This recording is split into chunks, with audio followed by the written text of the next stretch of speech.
Hello, everybody. Hello, everybody. Hello, everybody, and good evening. This is yours truly, your counselor, your domestic violence counselor, Mr. James Horton. Uh, Today or this evening, I'd like to bring up a topic called. It's going to be called Me Too.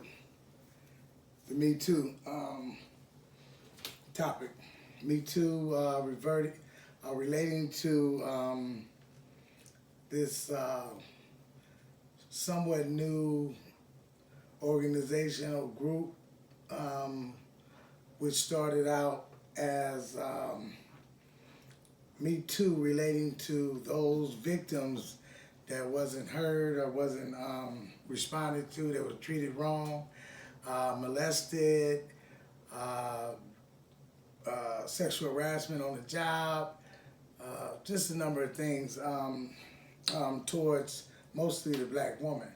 But the group has also included other groups, other sexual preference groups, and many things like that.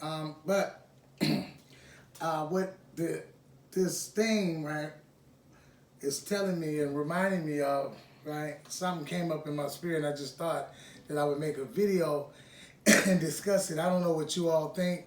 Like you to push the subscribe button or the thumbs up button if you can relate to what I'm saying, or whatever opinion you may have.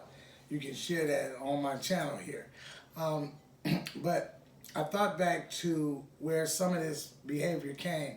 I thought about the divide and conquer. I thought about the women's lib and the women's movement, especially the Caucasian woman, and how the Caucasian woman in the 60s had an issue more or less with her man with having equal rights, the positioning of wanting to vote, and how that particular movement connected with the African American woman, and how they brought the black woman in to support the cause, and which to me, black women didn't have an issue the same way as the white woman had an issue. We were more together. We were working together, and it was a lot different in the house where the white woman was, and stuff like that. But that's more discussion later that we can talk about. I'm looking at someone that was, or a group of some people that are victims. I would believe there are many victims when it comes to the topic of the group of the Me Too movement. They are victims. But today I'm looking at the cry of being a victim, victimacy and stuff like that, to crying out to the public, going after men with large money, going after men or saying that certain men did certain things, going after men like Mike Tyson, going to someone's room at an odd time of the morning or the night where it's still dark outside, and saying that someone molested you, denying any thought that that person had going into a situation like going to someone's motel room. Is very odd, especially for someone who may say that they are a religious person, a religious figure. These kind of things. The strength of the Me Too movement is a very powerful movement, and I give my props to anything that can create power. But I also know that just like a job, if a person has a job and you put a certain person in position of power, everybody is not made to handle that sort of power. Everybody is not made to be a leader. Anybody can lead, but what kind of way are you leading? What kind of way are you abusing the power? And I see the power being misused and it's not being checked. I don't hear people from this particular movement checking their own people when it comes to misusing the name of the Me Too movement. I think it's hard to see the picture when you're still inside the frame.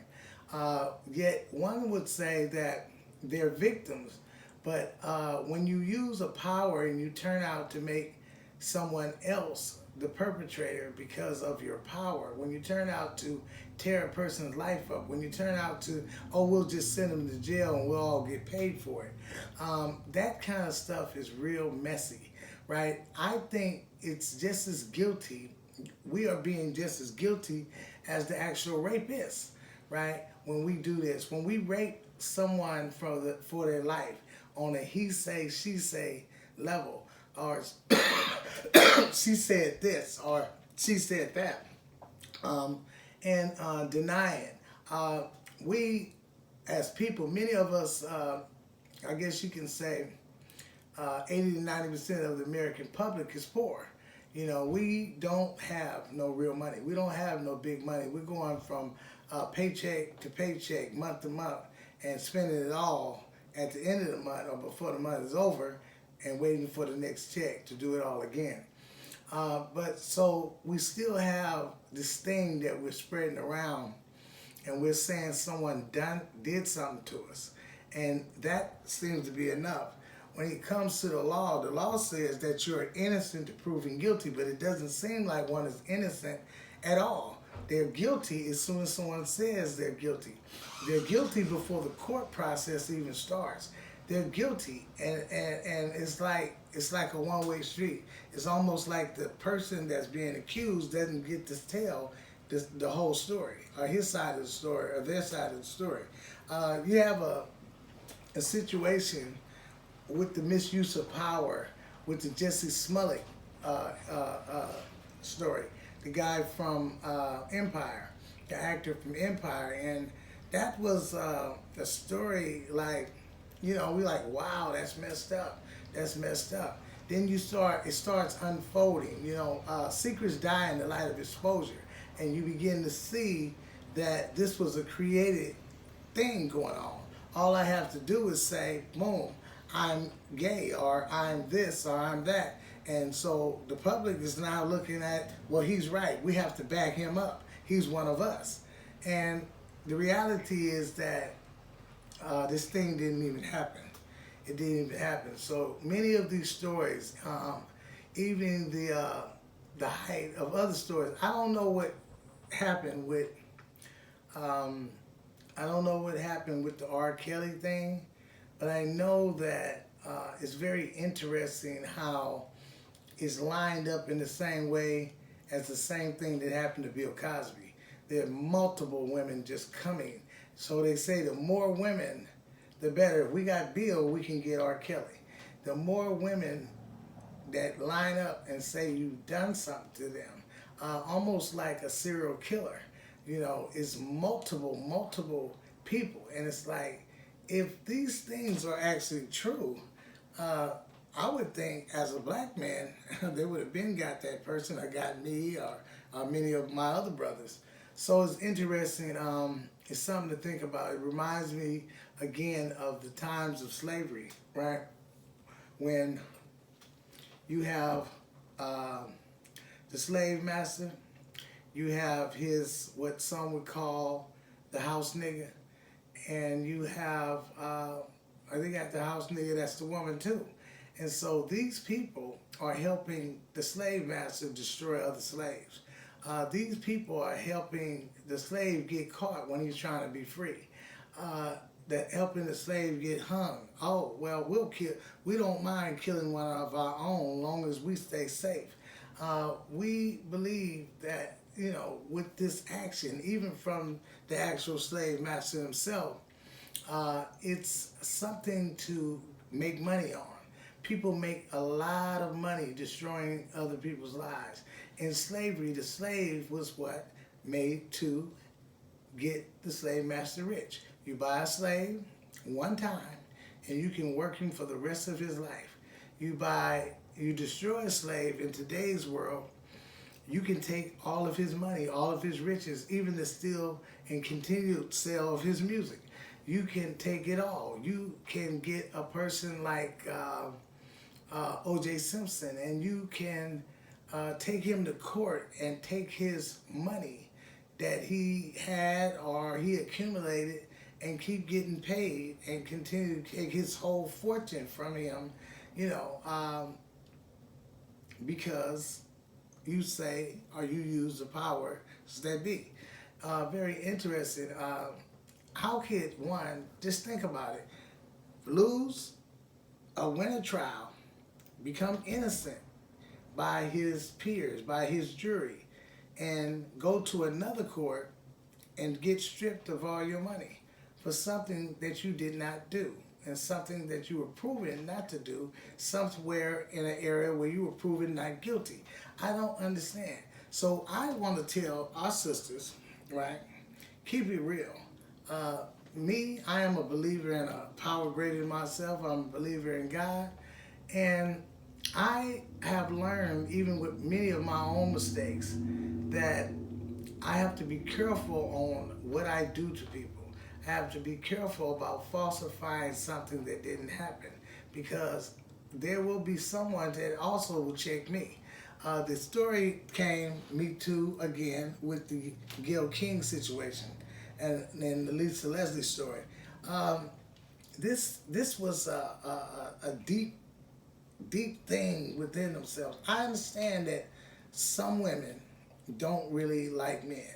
I understand that there are situations where men or certain males, especially handsome males, they may not like certain women that may not look so beautiful, right? And I understand that we don't always get picked.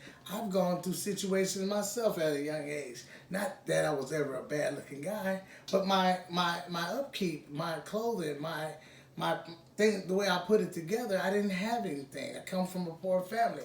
And so there were times, and also there probably been other issues of my height. There were people that, certain women that I liked that was probably a little taller. They didn't really dig the short dude. So we don't always get picked, but that was nothing for me to later be mad at and be vengeful at, because I didn't get chose at a certain time. I didn't have this girl, that girl, a whole bunch of girlfriends. I said, but there's a time for everything. And so there are some of us that hold deep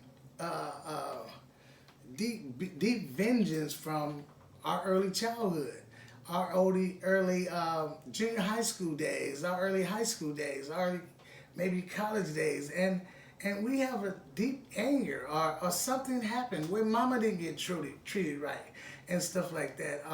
There's some things I think about our sister Oprah. She's a incredible woman. But all of us, it's funny we talk about therapy. All of us need therapy, especially the black community. Some of us say things like, our people came from slavery. We strong, and that's a bunch of crap. We're just like any other race. You put too much pressure on us, we can break, we can crack. But a lot of times, even as we elevate, even as we rise up in life, even as we become financially stable and set and above stable, like Oprah or something like that, there's issues sometimes that intertwine in what we do in our job. Issues like my brother molested me. My mother and my dad says that it didn't happen. There's denial. My brother says he didn't do it, and all this kind of stuff. So it hurts. It can be a deep hurt. I understand this kind of thing. Because it travels. It travels in families. And I'm not the only one that has traveled in families. It's traveled in my family, and I'm sure it's traveled in many of you all's family. But as a man that is not a predator, as a man that is not a rapist, it doesn't feel good to label all men as one thing. It doesn't feel good to feel like our sisters are not standing up for their brothers. Our sisters are just bowing down because they can get a few extra dollars, or they can sue somebody for millions of dollars.